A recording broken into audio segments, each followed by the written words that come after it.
Back to news. Kakinada city గోడరిగుంటలో అక్రమ కట్టడం కూల్చివేత సమయంలో నగరపాలక సంస్థ అధికారులు సిబ్బంది విధులకు ఆటంకం కలిగించిన కాకినాడ సిటీ మాజీ ఎమ్మెల్యే ద్వారంపూడి చంద్రశేఖర్ రెడ్డి సహా అతని అనుచరులు 25 మందిపై కేసు నమోదైంది. కార్పొరేషన్ అధికారులు ఇచ్చిన ఫిర్యాదు మేరకు 2 టౌన్ పోలీసులు కేసు నమోదు చేశారు. దీనిపై మరింత సమాచారం మా కాకినాడ ప్రతినిధి రాజేష్ అందిస్తారు.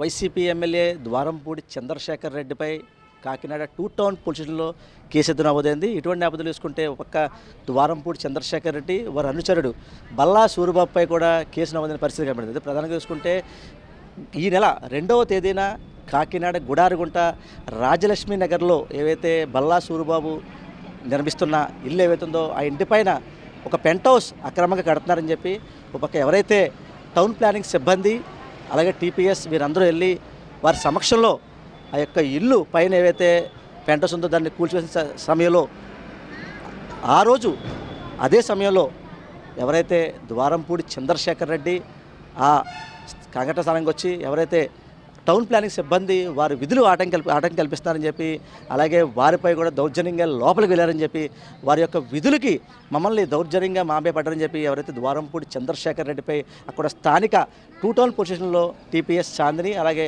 వారి యొక్క సిబ్బంది కలిసి కాకినాడ 2 టౌన్ పోలీస్ స్టేషన్లో కంప్లైంట్ ఇచ్చిన నేపథ్యంలో 2 టౌన్ పోలీస్ స్టేషన్లో వారు కేసు కూడా నమోదు చేశారు. అయితే మరోపక్క చూసుకుంటే కాకినాడ సంజయ్ నగర్లో ఉన్న ఏవైతే షాపింగ్ కాంప్లెక్స్ 24 షాపులకు కూడా ఈరోజు చూడొచ్చు క్లియర్గా. అంటే టౌన్ ప్లానింగ్ సిబ్బంది మున్సిపాలిటీ వారు వచ్చి ఇక్కడ సుమారు 15 మంది షాపుల్లో ప్రస్తుతం అయితే ఉన్నారు. అంటే మేము టౌన్ ప్లానింగ్ ఎవరైతే మున్సిపాలిటీ వారికి తెలుసు మేము 6 నెలల నుంచి కూడా దీంట్లోనే ఉంటున్నాం, మమ్మల్ని దౌర్జన్యంగా ఖాళీ చేయించారని చెప్పి ఒక ఎవరైతే షాపులు యజమానులు చెప్పి పరిస్థితి కనబడుతుంది. అయితే మరోపక్క చూసుకుంటే టౌన్ ప్లానింగ్ సిబ్బంది వారైతే అంటే మాకు మేమైతే ఇక షాపింగ్ కాంప్లెక్స్ నిర్మించాం తప్ప మేము ఎటువంటి వారికి మేము ఇవ్వలేని చెప్పి మరోపక్క వారు చెప్పే పరిస్థితి కనబడుతుంది. ఏదైనప్పటికీ అంటే గత 6 నెలల నుంచి కూడా ఏవైతే టౌన్ ప్లానింగ్ సిబ్బంది ఆధ్వర్యంలో ఏవైతే మున్సిపాలిటీ షాపింగ్ కాంప్లెక్స్ వారికి అంటే 6 నెలల నుంచి కూడా ఇక్కడ రెంట్ తీసుకోవాలని పరిస్థితి. మరోపక్క మేము 6 నెలల నుంచి ఉన్నాము, మాకైతే రెంట్ కట్టమని కానీ మాకు ఎటువంటి చెప్పే పరిస్థితి లేదు, అంటే మాకు కనీసం మాకు నోటీస్ కూడా ఇవ్వాలని పరిస్థితి అని చెప్పి ఇవ్వలేదని చెప్పి ఒక పక్క ఎవరైతే షాప్ యజమానులు చెప్తున్నారు. అయితే ఏదైనప్పటికీ ఈరోజు ఉదయం నుంచి ఒక రగడైతే మనం చెప్పుకోవచ్చు. అది కాకినాడ సంజయ్ నగర్లో ఉన్న షాపింగ్ కాంప్లెక్స్ సంబంధించి 15 మంది ఎవరైతే చిరు వ్యాపారులు దాంట్లో వ్యాపారాలు చేసుకున్నారో అయితే వారిని నిర్దాక్షిణ్యంగా మమ్మల్ని బయట తీసి మా సామాన్లని బయట పెట్టి తలుపులు వేసి తాళాలు వేసి సీజ్ చేసే పరిస్థితి కనబడని చెప్పి ఒక ఎవరైతే షాపులు యజమానులు చెప్పి పరిస్థితి కనబడుతుంది. అయితే మొత్తంగా చూస్తే ఈరోజు అంటే ఉదయం నుంచి ఒక పక్క సంజయ్ నగర్లో అయితే ఒక రగడ మొదలని చెప్పుకోవచ్చు. అయితే మొత్తంగా చూస్తే కాకినాడ 2 టౌన్ పోలీస్ స్టేషన్లో A1 ముద్దాయిగా ద్వారంపూడి అలాగే A2 ముద్దాయిగా సూరిబాబు అలాగే వారి అనుచర వర్గం ఎవరైతే ఉన్నారో ఆ రోజు ఆ ఘర్షణ సమయంలో వచ్చిన 24 మందిపై 2 టౌన్ పోలీస్ స్టేషన్లు కూడా నమోదైన పరిస్థితి చెప్పుకోవచ్చు. అయితే మొత్తంగా చూస్తే వారిపై సెక్షన్ల ప్రకారం చూసుకుంటే ఏదైతే కాకినాడ సంబంధించి క్రైమ్ నంబర్ 210/24 కింద సెక్షన్ కింద అలాగే 132 బిఎన్ఎస్ కింద వారి చట్టం కింద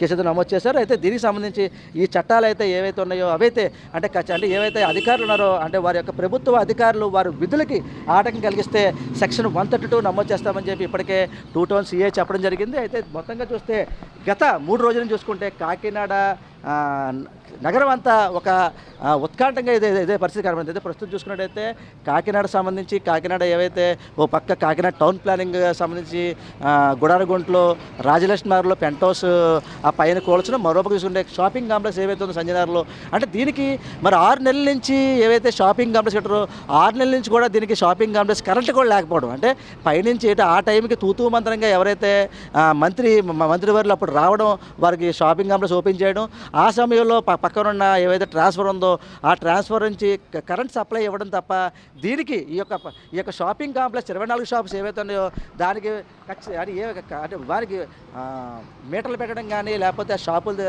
ఎవరైతే తీసుకోవారో చిరు వ్యాపారాల దగ్గర రెంట్లు కట్టించుకోవడం కానీ పరిస్థితి లేదు. అయితే ప్రధానంగా చూసుకుంటే కాకినాడ జిల్లాలో కాకినాడలోకే ఒక ఉత్కంఠ వాతావరణం ఏదని చెప్పుకోవచ్చు. అంటే గత 3 రోజుల నుంచి చూసుకుంటే నగర ప్రజలు భయాందోళనకు గురవుతున్నారు. అంటే ఒక పక్క కాకినాడ సిటీలో అంటే గుడారిగుంటలో ఉన్న రాజలక్ష్మి నగర్లో బల్లా సూరిబాబు ఇంటిపైన పెంట్ హౌస్ ఏవైతే ఉందో ఆ పెంట్ హౌస్ కూల్చివేయడం, అలాగే అక్కడ విధుల్లో ఉన్న టౌన్ ప్లానింగ్ సిబ్బంది ఎవరైతే ఉన్న చాందిని అలాగే అక్కడ ఉన్న రమేష్ అనే వ్యక్తి ఎవరైతే ఉన్న టౌన్ ప్లానింగ్ సూపర్వైజర్ వారిద్దరూ ఇచ్చిన ఫిర్యాదు మేరకు 2 టౌన్ పోలీస్ స్టేషన్లో సెక్షన్ 132 అంటే ఎవరైతే ప్రభుత్వ ఉద్యోగులు వారికి యొక్క విధులకు ఆటంకం కల్పిస్తారో వారిపై కేసులు కూడా నమోదు చేస్తారు. అలాగే కాకినాడ సంజయ్ నగర్లో ఉన్న 24 షాపులు ఉన్నాయో షాపుల్లో కూడా 15 మంది చిరు వ్యాపారులు మేము వ్యాపారం చేసుకుంటున్నాము, మాకు కరెంటు కూడా ఇవ్వలేదు, అయినప్పటికీ ఇక్కడ వ్యాపారం చేసుకుంటున్నాము, కానీ మాకు రెంట్లు కట్టమని కానీ లేకపోతే మాకు కరెంటు బిల్లు కట్టమని కానీ ఎటువంటి నోటీస్ ఇవ్వలేదు, మమ్మల్ని నిర్దాక్షిణ్యంగా రోడ్డు మీద బయటకు లాగేశారని చెప్పి ఒక చిరు వ్యాపారులు అయితే ఆవేద వ్యక్తి పరిస్థితి కనపడుతుంది. అయితే ఇప్పటికైనా దీనిపై ప్రస్తుతం ఉన్న సిట్టింగ్ ఎమ్మెల్యేగా ఉన్న ఎవరైతే వనమాడి వెంకటేశ్వరరావు దీని మీద దృష్టి పెట్టి మాకు తగు న్యాయం చేయాలని చెప్పి సంజయనగర్ ప్రజలు కోరుతున్నారు. అయితే మొత్తంగా చూస్తే కాకినాడలో చూసుకుంటే గత 3 రోజుల నుంచి చూసుకుంటే ఒక ఉత్కంఠ వాతావరణంగా చూసే పరిస్థితి కనబడదని చెప్పుకోవచ్చు. ఇదే కూడా తాజా పరిస్థితి. కెమెరా పర్సన్ సురేష్తో రాజేష్, ఐ న్యూస్, కాకినాడ నుంచి.